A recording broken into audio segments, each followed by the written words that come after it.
आप विचार कीजिए, ये एक दिन की बात नहीं है। दिल्ली हर साल इस बात से गुजर रही है।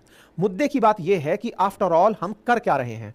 हर साल बातें, हर साल दोषारोपण। अब तो ऐसा लग रहा है, और असल में इसके लिए अगर आप और हम नहीं चेते तो वो दिन दूर नहीं कि हमारे मरने पर भी वोट लिए जाएंगे कि नहीं, हमारे राज में इतने मरे थे और उनके राज में इतने लोग मरे थे। असल में ये राज्य सरकारें वोट बैंक की राजनीति करते करते, एक समय दिल्ली में जब शासन आम आदमी पार्टी का था, तब वो पंजाब हरियाणा के ऊपर पूरा की पूरा ढाल दिया करते थे कि इनके यहां पराली जलती है, इसलिए दिल्ली में पॉल्यूशन है। पंजाब में आम आदमी पार्टी की सरकार आ गई, पंजाब के अंदर पराली की समस्या जस की तस बनी हुई है। जस की तस बनी हुई पंजाब की समस्या को आंकड़ों में ऊपर नीचे कर दिया जाता है। हरियाणा में बीजेपी की सरकार है, बीजेपी की सरकार लगातार तीसरी बार रिपीट कर गई है। वहां पर भी जलने वाली पराली उसी हरियाणा के गुरुग्राम को जीने लायक नहीं बचा रही है।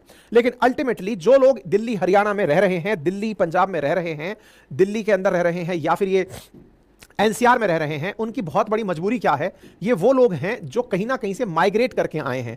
संभवतया इनके वोट इतने मायने ना रखते हों जितने पंजाब हरियाणा में रहने वाले लोगों के मायने रखते हों।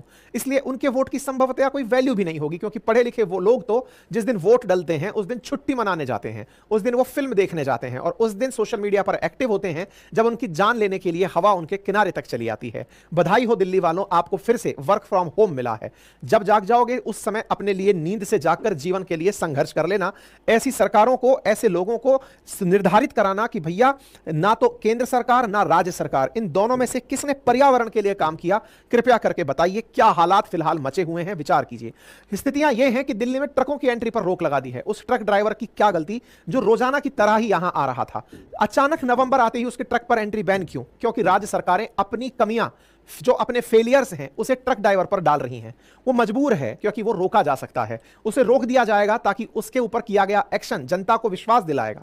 असल मायने में वो तो रोज चल रहा था। जो रोज नहीं चल रहा है वो क्या है? वो है इस समय के चल रहे पराली केंद्र, जो जल जल के लकड़ियां जलाए जा रहे हैं। और ये पराली की कहानी क्या है? कहानी ये है कि इस समय जैसे ही एक फसल बोकर दूसरी फसल बोने की बात होती है, रबी की फसल बोनी होती है, खरीफ की फसल को पाया जाता है, खेत खाली करने के लिए जल्दी ही उस भूसे को जलाकर खेत को खाली किया जाता है।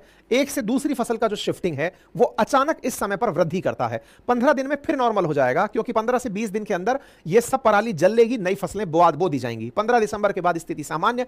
एक महीने के लिए अपन का रोना जो है वो अब एक रूटीन बन चुका है। सरकार अपने हिसाब से थोड़े दिन में ऑड इवन चला देगी, आपको खुश कर देगी कि देखिए हमने कुछ ना कुछ तो किया है।